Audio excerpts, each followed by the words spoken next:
नमस्कार, आप देख रहे हैं तेज इंडिया लाइव न्यूज और मैं हूं आपके साथ रजत। आइए दिखाते हैं दिन भर की कुछ खास छोटी और बड़ी खबरें।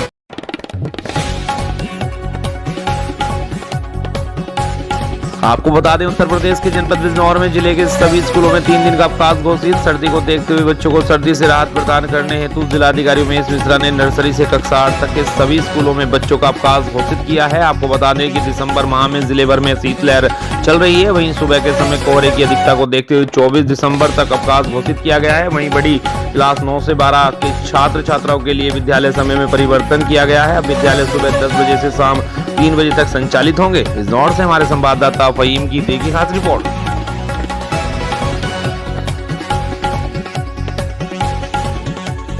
आपको बता दें, जनपद बिजनौर के धामपुर में शिखर शिशु सदन सीनियर सेकेंडरी स्कूल में जिले के सभी विद्यालयों के प्रधानाचार्यों की बैठक हुई संपन्न। बैठक में अधिकांश जिले के सभी सीबीएसई बोर्ड के विद्यालय के प्रधानाचार्यों ने बढ़ चढ़कर लिया हिस्सा और विद्यालय में शिक्षा ग्रहण कर रहे हो बच्चों की समस्या सहित कई मुद्दों पर विस्तार से की चर्चा। आपको बता दें, दरअसल जनपद बिजनौर के धामपुर में स्थित शिखर शिशु सदन सीनियर सेकेंडरी स्कूल में जिले के सभी स्कूलों के प्रधानाचार्यों की बैठक का आयोजन हुआ। शिखर शिशु सदन सीनियर सेकेंडरी स्कूल के प्रधानाचार्य बीके राणा ने बैठक का आयोजन किया। इस दौरान बैठक में जिले के अधिकांश विद्यालयों के प्रधानाचार्यों ने बढ़ चढ़कर हिस्सा लिया। जिले के सभी विद्यालयों में शिक्षा ग्रहण कर रहे छात्र छात्राओं के उज्जवल भविष्य के लिए प्रधानाचार्यों ने विशेष तौर पर चर्चा की। बैठक को संबोधित कर रहे बीएसडी पब्लिक स्कूल के मैनेजिंग डायरेक्टर विनय चौधरी ने बताया, इस आधुनिक युग में छात्र छात्राएं पढ़ाई के प्रति बहुत ज्यादा जागरूक नहीं है। स्कूल में पढ़ने आए छात्रों को किस तरह से एक अध्यापक को मार्गदर्शन करना चाहिए, इस विषय को लेकर आज बैठक का आयोजन हुआ। विनय चौधरी ने बताया कि देश का भविष्य कहे जाने वाले छात्र अपनी पढ़ाई के प्रति सजग और सतर्क रहें, तभी जीवन का अंधकार खत्म हो सकता है। इस दौरान अपने संबोधन में शिखर शिशु सदन सीनियर सेकेंडरी स्कूल के मैनेजिंग डायरेक्टर नरेंद्र गुप्ता ने बताया कि हम सबको अपने बच्चों के भविष्य के प्रति चिंतन करना बहुत जरूरी है। शिक्षा की वही वह साल है जो जीवन को अंधकार में जाने से बचा सकती है। बैठक में विशेष तौर पर बच्चों के मार्गदर्शन व बच्चों की शिक्षा में आ रही परेशानियों को दूर करने के लिए चर्चा की गई। धामपुर से हमारे संवाददाता गुड्डू भारती की देखी खास रिपोर्ट।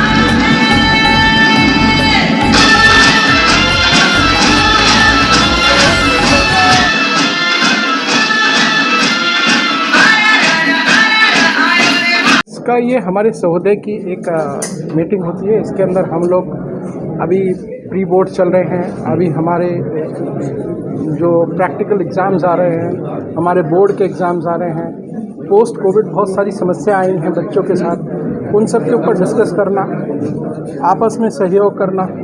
हम चाहते हैं कि प्री बोर्ड्स के हमारे पेपर्स आपस में एक्सचेंज हो, जो टीचर्स एक्सचेंज हो, हमारे बच्चों के अंदर किस तरीके से बदलाव आए, वो किस तरीके से कल के राष्ट्र के नए निर्माता जो हम लोग दे रहे हैं वो केवल भारत के बारे में सोचें, भारत उनके लिए पहले हो, बाकी चीज़ें बाद में।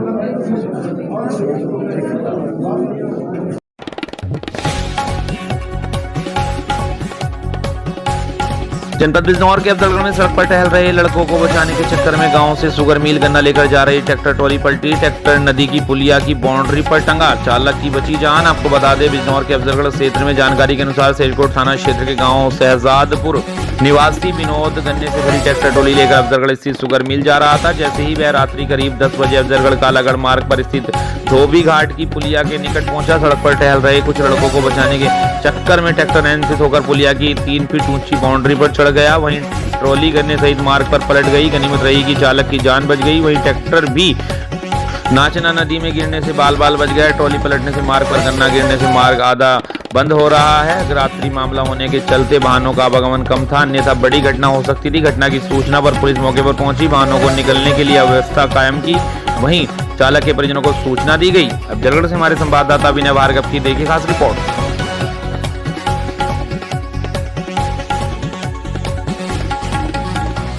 उत्तर प्रदेश के जनपद बरेली में करनी सेना ने मजार मुद्दे पर जिलाधिकारी को दिया ज्ञापन। बरेली करनी सेना के एक प्रतिनिधिमंडल ने आज जिलाधिकारी महोदय से मिलकर उनको एक ज्ञापन दिया, जिसके संदर्भ में करनी सेना के जिलाध्यक्ष ठाकुर राहुल सिंह ने मीडिया को जानकारी देते हुए बताया कि इज्जत नगर रेलवे स्टेशन प्लेटफॉर्म नंबर 1 पर बनी हुई अवैध तरीके की मजार को हटाने को उन्होंने जिलाधिकारी से मुलाकात की है। उन्होंने कहा कि हाल ही में रेलवे स्टेशन विभाग द्वारा वहां एक नोटिस छपा किया गया है। उस नोटिस के अनुसार डेडलाइन 28 तारीख है। उसमें दर्शाया गया है 28 तारीख तक आप उस मजार को हटा लो, अन्यथा बल प्रयोग कर उसको हटाया जाएगा। ये ऐतिहासिक फैसला है, परंतु कुछ मुस्लिम संगठन उस मजार को न हटाने की बात कर रहे हैं। इसी कड़ी में आज करणी सेना ने समस्त पदाधिकारियों के साथ जिलाधिकारी को ज्ञापन दिया। यह मांग उस मजार को तत्काल हटाया जाए, क्योंकि अवैध तरीके से बनाई गई है। यदि नहीं हटाया गया तो करणी सेना एक कड़ा रुख अपनाने पर मजबूर होगी।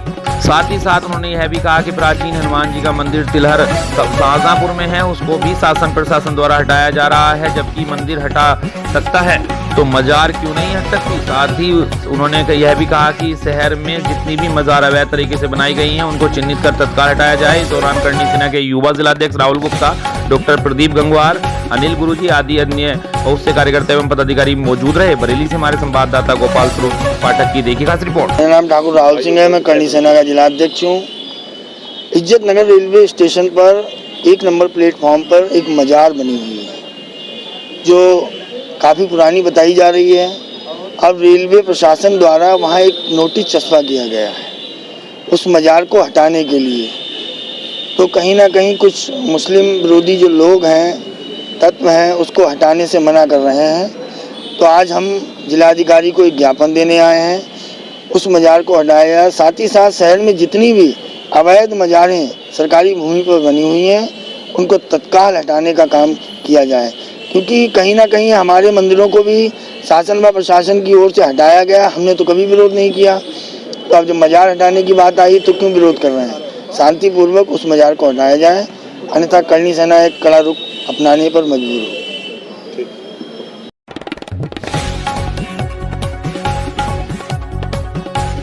आपको बता दें, प्रधानमंत्री आवास योजना में निरंतर चल रहा है भ्रष्टाचारी का खेल। अपात्र होते हैं पात्र हो रहे फेल। आपको बता दें, ग्राम सभा पवासी के दूधनाथ यादव व उनके परिवार का कहना है कि हमारे नाम का आवास किसी और को दे दिया गया और सारा कागज व फोटो एवं जॉब कार्ड हमारा लगाया गया है।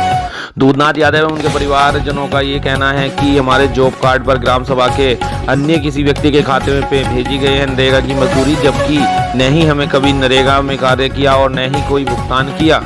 जब इस संबंध में संबंधित अधिकारी व कर्मचारियों से वार्ता की गई तो उनका कहना है कि प्रधानमंत्री आवास में पूरी पारदर्शिता से कार्य किया जा रहा है। तो श्रीमान जी, ये क्या पारदर्शिता है कि पात्र व्यक्ति लगातार रहे ब्लॉक के चक्कर और अन्य खाते में चली जाए मलाई। जब मनरेगा संबंधित जानकारी लेने के लिए पत्रकार पहुंचे बिहार ब्लॉक तो नरेगा प्रभारी अश्विनी कुमार सोनकर नहीं रहे ब्लॉक पर मौजूद। इस बाबत जानकारी लेनी चाहिए तो प्रभारी जेवीडीओ शरद शुक्ला से तो मनरेगा संबंधी जानकारी न होने की बात कही, जिस पर फोनिक वार्ता हुई। नरेगा प्रभारी अश्विनी कुमार सोनकर ने जांच कर कार्रवाई करने का आदेश दिया है। अब देखना है कि क्या हकीकत है और क्या होता है जांच में, क्या होगी कार्रवाई। फिर एक बार फिर होगा पुनः जांच के नाम पर खेल। फिलहाल बने रहें हमारे चैनल के साथ। प्रयागराज से हमारे संवाददाता दयाशंकर पांडे की देखिए खास रिपोर्ट। सर, हमारे यहाँ सेक्रेटरी आए थे और बोले कि तुम्हारा आवास आया। फिर कागज़ वागज़ लेके गए और फिर कुछ दिन बाद पता चला कि तुम्हारे अकाउंट में पैसा आया है, पर पैसा वैसा तो आया नहीं। फिर हम लोग ब्लॉक गए तो वहाँ पे बोल रहे हैं कि तुम्हारा आवास आ चुका है, पर हमारा कोई आवास ही नहीं आया। और फिर वहाँ पे भी पैसे मांग रहे हैं कि 2000 पैसे दो तो आएंगे। हमारे पास पैसे नहीं है देने के लिए, तो नहीं दे रहे हैं। तो अब बोल रहे हैं तुम्हारा आएगा ही नहीं, दूसरे के खाते मतलब। और मजदूर नरेगा वाला भी जॉब कार्ड बनाया, उसमें भी बोल रहे हैं कि पैसा आया है, पर उसमें भी पैसे नहीं आया। उसमें किसी और का खाता लगा दिए हैं, उनका नाम पितई ऐसा कुछ है, तो वो बोल रहे हैं कि अब उसके खाते में पैसा जा रहा है। जो मजदूरी का पैसा आया उसमें खाता मतलब नाम मेरे पापा का है और अकाउंट किसी और का लगा है, उसके खाते। किसका अकाउंट लगा है? पितई कहाँ के रहने वाले हैं ये बदली पूर्वा के। इस मामले की सूचना आपने कहीं पे दिया है? हाँ, ब्लॉक गए थे, वहाँ पे बोले तो वो लोग पैसे मांग रहे हैं, तो वो लोग पैसे मांग रहे हैं। तो अभी बोल रहे हैं कि अगर पैसे नहीं देंगे तो आवास ही नहीं आएगा। धन्यवाद। कि ग्राम सचिव ने वहाँ पे पात्रता देखी, पात्रता के कारण उनके सारे अभिलेख लिए गए। यहाँ पे फीडिंग के दौरान ये पाया गया कि उनका जॉब कार्ड एग्जिस्ट बता रहा है। जॉब कार्ड एग्जिस्ट होने के कारण उनका नाम रिमांड किया गया है और शासन स्तर से जब भी जॉब कार्ड एग्जिस्ट के बारे में कोई फैसला होता है तो उस हिसाब से कार्रवाई की जाएगी। सर, क्या नाम है आपका? शरद शुक्ला। मौजूदा समय में आप विकासखंड बिहार के विकासखंड अधिकारी हैं? खंड विकास अधिकारी हैं। जी धन्यवाद सर। चलो।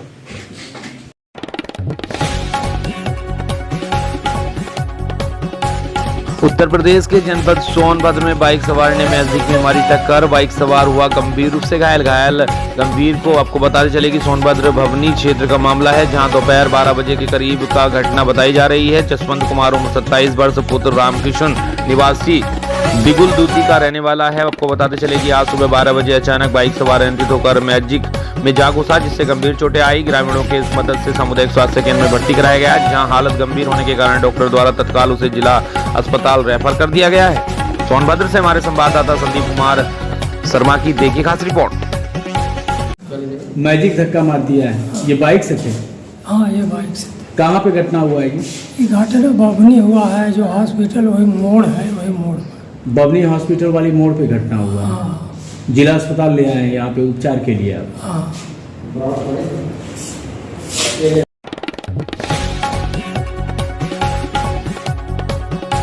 आपको बता दें उत्तर प्रदेश के जनपद सोनभद्र के पीपरी चेयरमैन दिग्विजय प्रताप सिंह को अपने आवास पर कालिदास मार्ग लखनऊ पूज्य महाराज योगी आदित्यनाथ ने बुलाया। जी आपको बता दें एनआईएस को पिटारी को दिलाएंगे नया सौगात। जिले में खुशी की लहर, मौजूद रहे युवाओं के चेता सुदीप श्रीवास्तव उर्फ लक्की, अभिनव प्रताप सिंह, शिवकांत, दीपक गुप्ता, सुमित, आकाशदीप और दी शुभकामनाएं।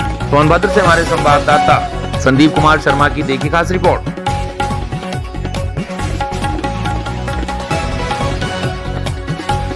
उत्तर प्रदेश के जनपद बलरामपुर में जिलाधिकारी डॉक्टर महेंद्र कुमार की अध्यक्षता में जिला उद्योग बंधु की बैठक कलेक्ट्रेट सभागार में हुई संपन्न। बैठक में जिलाधिकारी द्वारा स्वरोजगार योजना, प्रधानमंत्री रोजगार सृजन कार्यक्रम, मुख्यमंत्री युवा स्वरोजगार योजना, एक जनपद एक उत्पाद वित्त पोषण योजना में प्रगति की समीक्षा की गई। मुख्यमंत्री युवा स्वरोजगार योजना में लक्ष्य के सापेक्ष प्रगति का निर्देश दिया गया। बैंकों द्वारा मुख्यमंत्री युवा स्वरोजगार योजना में आवेदन पत्र बैंकों द्वारा काफी संख्या में अस्वीकृत किए जाने पर डीएम ने लीड बैंक मैनेजर एवं उपायुक्त उद्योगों को अस्वीकृत आवेदन पत्रों की जांच किए जाने का निर्देश दिया। कहा कि यदि आवेदन पत्र बिना किसी वैध कारण के अस्वीकृत किया गया है तो पाया जाता है तो उसे संबंधित बैंकों को नोटिस जारी करें। जिलाधिकारी ने बताया कि एमएसएमई पॉलिसी के तहत 4 करोड़ रुपए तक की सूचना इकाई लगाने वाले उद्यमियों को 25% सब्सिडी मिलेगी। वहीं लघु उद्योग के लिए 20% और माध्यम के लिए सीमा 15% रहेगी। इसके साथ साथ SC, ST और महिला उद्यमियों के लिए 2% अतिरिक्त सब्सिडी मुहैया कराई जाएगी। बलरामपुर से हमारे संवाददाता अजय कुमार गौतम की देखिए खास रिपोर्ट।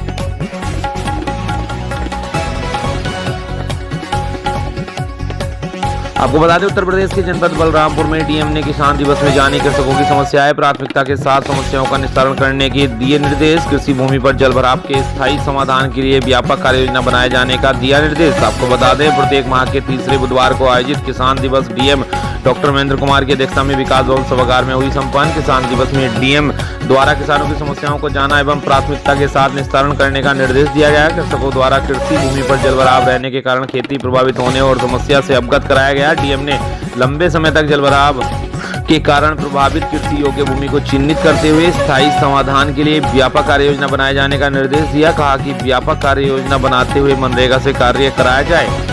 इस दौरान जिलाधिकारी द्वारा फसल बीमा योजना से रबी फसल 2022-23 में किसानों को आच्छादित किए जाने की समीक्षा की और जनपद के सभी 3,14,000 किसानों को फसल बीमा योजना से आच्छादित किए जाने का निर्देश दिया। फसल बीमा कंपनी एवं कृषि विभाग को सभी ग्राम पंचायतों में कैंप लगाकर बीमा कराए जाने, विकास खंडवार लक्ष्य निर्धारित किए जाने का निर्देश दिया।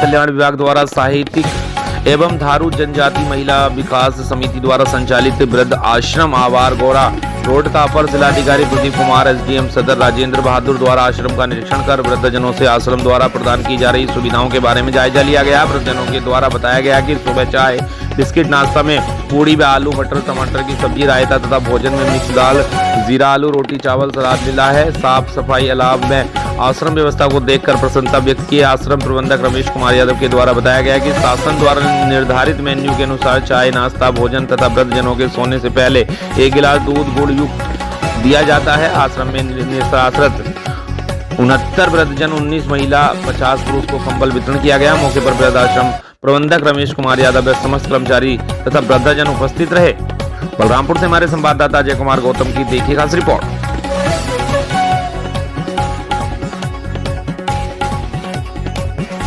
आपको बता दें, बिहार के पिपरासी में अचानक झोपड़ी में आग लगने से घर जलकर हुआ खाक। गांव के लोगों की मदद से बचाएगी पशुओं की जान। आपको बता दें, बिहार के पिपरासी थाना क्षेत्र के भैंसिया टोला गांव में रात को अचानक आग लगने से मनोरमा देवी पति छोटेलाल बीना का झोपड़ी जलकर खाक हो गई, जिसमें लाखों रुपए के नुकसान, अनाज, कपड़ा, पैसा आदि सामान जलकर खाक हो गया। ग्रामीणों की मदद से किसी तरह से आग पर काबू पाया गया, जिसमें 2 पशुओं को झुलसने के बाद भी ग्रामीणों की मदद से उनको बचा लिया गया। गाँव के सदस्य व मुखिया, सरपंच आदि लोगों के द्वारा मदद के लिए प्रशासन से गुहार लगाई गई है। बिहार के पिपरासी से हमारे संवाददाता विपिन कुमार निषाद की देखिए खास रिपोर्ट।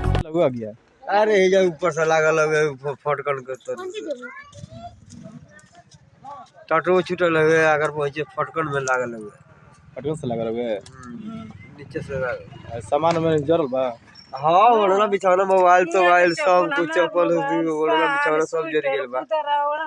सब एही में जरल बा, तसली कुदारी ऐसी अब ऐसे यहीं में रह गए। हाँ, भैंस गाय दोनों यहीं में रही। ठीक है।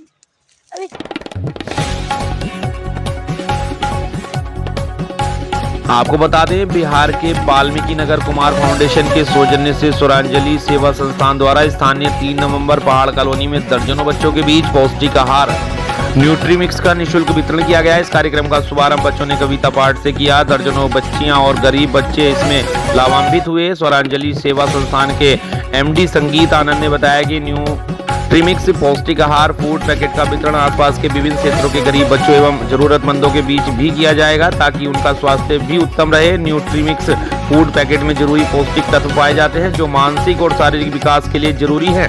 संस्था के संस्थापक D आनंद ने कहा कि समाज के हर वर्ग के बच्चों का स्वास्थ्य होना चाहिए और तभी हम विकसित और स्वस्थ समाज की परिकल्पना कर सकते हैं। आज के बच्चे ही कल के भविष्य हैं। इस वितरण में कुमार फाउंडेशन के अध्यक्ष आकाश कुमार का पूरा सहयोग मिल रहा है। संस्था के सक्रिय सदस्य व समाज सेवी भारत कुमार ने इस कार्य की पूरी प्रशंसा की है और प्रशंसा करते हुए कहा कि स्वरांजलि सेवा संस्थान द्वारा किया गया प्रयास अनुकरणीय है और सराहनीय। इस वितरण कार्यक्रम में संस्था के मैनेजिंग डायरेक्टर एवं समाज सेवी संगीत आनंद, गायक भारत कुमार, सुभावती देवी, कलाकार रामनारायण रावत, दिनेश रावत, हरी मुखिया, कैलाशी देवी, संजय प्रसाद, संजय रावत, राजेश रावत, रामनाथ ठाकुर, चंदा देवी, काजल कुमारी, ओम प्रकाश कुमार एवं रवि कुमार की मुख्य भूमिका रही।